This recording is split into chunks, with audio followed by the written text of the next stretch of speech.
Jaime Aparicio Otero, ex embajador de Bolivia ante los Estados Unidos y ante la Organización de Estados Americanos, nos acompaña a esta hora desde Washington. Es a propósito también docente de la George Washington University. Bienvenido, embajador. Buenas tardes, Nicolai. Gracias por tenerme en la tarde y un saludo a tu audiencia en los Estados Unidos y en las Américas en general. A usted muchas gracias por estar con nosotros, embajador. Le planteo lo que dejaba de fondo el embajador del Uruguay en la Organización de Estados Americanos. ¿Sigue faltando solidaridad con Venezuela? ¿Sigue faltando solidaridad con la democracia en la Organización de Estados Americanos? Totalmente. Yo me quedo con la frase de mi buen amigo Washington Abdallah, un embajador valiente y capaz de poner las cosas en su lugar. Acá, a pesar de la enorme evidencia de la atrocidad que sucede en Venezuela, más de la mitad de los 31 miembros de la OEA siguen siendo cómplices de esa dictadura, siguen negando la evidencia del sufrimiento del pueblo de Venezuela. Y me alegro que él y otros embajadores como del de Paraguay, el de Ecuador, Argentina y algunos de Centroamérica estén denunciando esto, porque es muy importante desenmascarar a los que están detrás de esta estrategia de proteger al dictador Maduro. Ya vimos que la semana pasada se pasaron 6 horas sin poder iniciar una sesión del Consejo Permanente, escondiéndose tras pretextos administrativos y que no tienen ninguna importancia frente a lo que está sufriendo el pueblo de Venezuela. O sea que sí, es lamentable lo que está sucediendo en el seno de la OEA. Y finalmente la verdad terminó brotando. Finalmente las denuncias de la CIDH terminaron llegando al Consejo Permanente de la OEA. Recordemos qué fue lo que pasó la semana pasada. Pues un grupo de países, entre ellos Colombia y Brasil, obstaculizaron de alguna manera que el Consejo Permanente escuchara esas denuncias de la CIDH, argumentando que no habían recibido con tiempo el informe, que no habían tenido tiempo para repasarlo, para responderlo, cuando ese informe además ya era público desde el 9 de enero, si mal no recuerdo. Finalmente no lograron hacer nada para impedir que el mundo siguiera escuchando las atrocidades, las violaciones, el talante dictatorial del régimen. Así es, Nicolai, y eso fue un burdo pretexto porque además la relatora es de habla inglesa. Ella presentó su informe hoy día en inglés. Eso muestra cómo y a qué grado hay esta complejidad en la OEA. Déjame decirte dos cosas fundamentales en la OEA. Bueno, en mi experiencia como ex funcionario de la OEA y ex embajador, te puedo decir, en la OEA todo se puede hacer si es que hay los votos, si es que hay la mayoría de votos. Y si no hay una mayoría de votos, es imposible avanzar o definir o decidir algo. Hay países, y acá hay que decirlo claramente, como México, por supuesto Bolivia, que preside el Consejo Permanente, Antigua y Barbuda y los países del Caribe que han sido beneficiarios de Petrocaribe, una iniciativa de Chávez de darles petróleo casi gratuito, la influencia detrás de bambalinas de México y Cuba, que tienen mucha experiencia, tanto Cuba con el Caribe y México con el resto. No hay que olvidar que la misión de México ante la OEA es muy grande y ellos, en complicidad con Antigua y Barbuda, con Bolivia, Honduras, han digitado esta protección a Maduro. Y eso hace quedar muy mal a la OEA.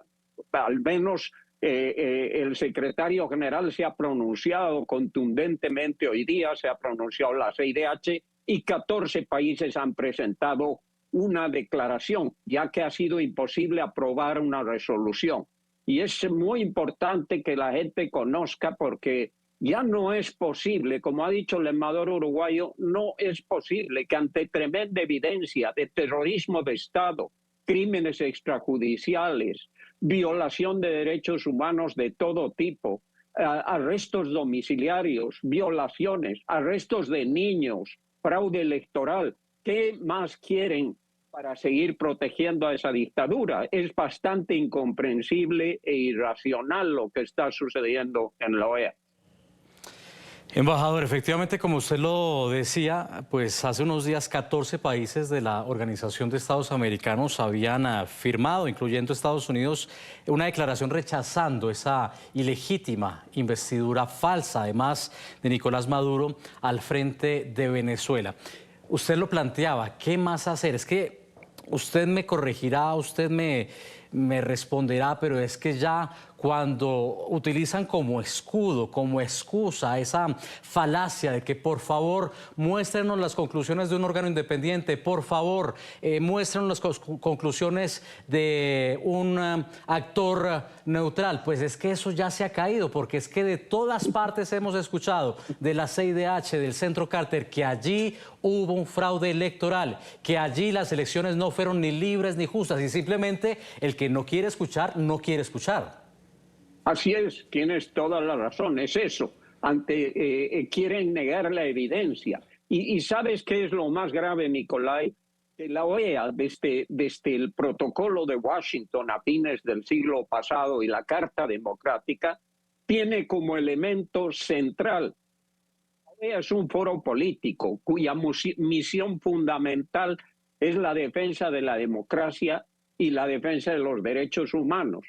Los otros organismos son de cooperación, el BID, hay organismos subregionales de cooperación política, pero el único órgano político de la región es la OEA y tiene una carta democrática, tiene la Carta de la OEA reformada por el Protocolo de Washington que le da la misión de defender la democracia y defender los derechos humanos.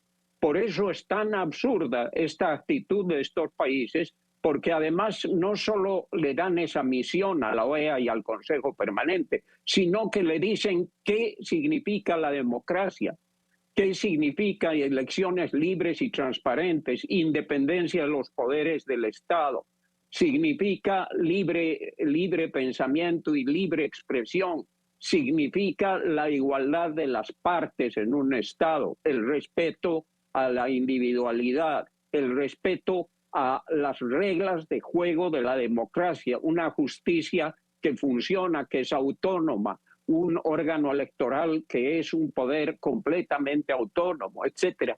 Acá, según este informe y según la evidencia internacional de organismos internacionales, de ONG, de todo, es que se violan todos los elementos esenciales de la democracia y estamos en un momento en que hemos encontrado que 17 países son capaces de ignorar esta evidencia y de seguir siendo cómplices. Entre esos países grandes como Brasil y México, otros países menores como Bolivia y Honduras y lamentablemente los países del Caribe. Entonces, al menos yo creo esta situación debe ser expuesta porque no tenemos más mecanismos en los cuales actuar, ya que estamos todos viendo muy preocupados y absortos cómo, pese a toda la evidencia, no hay ninguna intención de reaccionar frente a esta dictadura, como se reaccionó contra Pinochet, contra Fujimori, en todos los casos donde hubo dictaduras. La OEA fue capaz de reaccionar, tarde o temprano se reaccionó. Acá estamos viendo una pasividad que es alarmante con el sufrimiento de los venezolanos. Es alarmante, es preocupante y lo planteaba también el embajador Washington Abdallah, si es que acaso había unas dictaduras más buenas o más malas que otras cuando el mundo entero se solidarizó con los países que estaban bajo esa dictadura, pero ahora no se están solidarizando igual con Venezuela. ¿Qué debe, embajador, y recurriendo a su experiencia en la Organización de Estados Americanos, pasar con este informe de la CIDH? Porque es que no se puede quedar aquí. Bueno, este informe tiene un gran valor. Esperemos que Estados Unidos, que ahora va a tener una nueva administración y sobre todo un secretario de Estado que conoce la región, que ha padecido la dictadura cubana, su familia. Esperemos que todo el nuevo equipo de América Latina utilice este informe para ejercer una verdadera presión a los países, incluyendo los países del Caribe, para que tomen una posición coherente con su función, coherente con lo que ha sido y debe ser la Organización de Estados Americanos. Creo que también Canadá, pese a sus diferencias con la administración de Estados Unidos, los 14 países democráticos que han apoyado esta resolución, la Unión Europea, cuyos observadores estaban hoy día también, tomen acciones concretas. La indiferencia, la apatía o el disimulo solo van a hacer perdurar esta dictadura y yo veo que si no hay una decisión conjunta de actuar en este caso con Venezuela, vamos a sentar un precedente funesto en la región. Ya hemos visto que en Nicaragua Ortega decidió quedarse. Hay ahora una sentencia de la Corte Interamericana de Derechos Humanos que ratifica la ilegalidad jurídica de Daniel Ortega en Nicaragua. Esto ha salido ayer en la Corte. Estamos viendo que Maduro es un dictador aliado con el crimen organizado. Hemos visto lo que ha sido Evo Morales en Bolivia o el actual presidente Arce o lo que está pasando en Honduras en las próximas elecciones, donde la única forma de ganar en esos dos países el populismo autocrático va a ser a través del fraude electoral. Y si ven que en Venezuela no pasa nada, que en Nicaragua no ha pasado nada, este ejemplo se va a extender y va a ser la fuerza bruta, no la voluntad de los electores la que imponga gobiernos, que además, como sabemos muy bien, están financiados por el narcotráfico y el crimen internacional. A diferencia del pasado, las presiones económicas no son suficientes porque tienen un financiamiento de actividades ilegales que están en la estructura del Estado. Y yo me temo que lo de Venezuela, si no se corta lo de Venezuela, vamos a ver que se va a repetir en otros países de la región. Y bueno, eso debe llamar a Estados Unidos y a la Unión Europea a reaccionar y reaccionar apropiadamente. No se puede permitir, sin duda, embajador, coincido con usted, y tampoco se puede permitir que se normalice, como tampoco se puede permitir que se normalice la dictadura en Nicaragua. Jaime Aparicio Otero, ex embajador de Bolivia ante la Organización de Estados Americanos y también ante los Estados Unidos. Gracias por haber estado con nosotros. Y gracias, Nicolai, un gusto estar con ustedes en la tarde. Igualmente.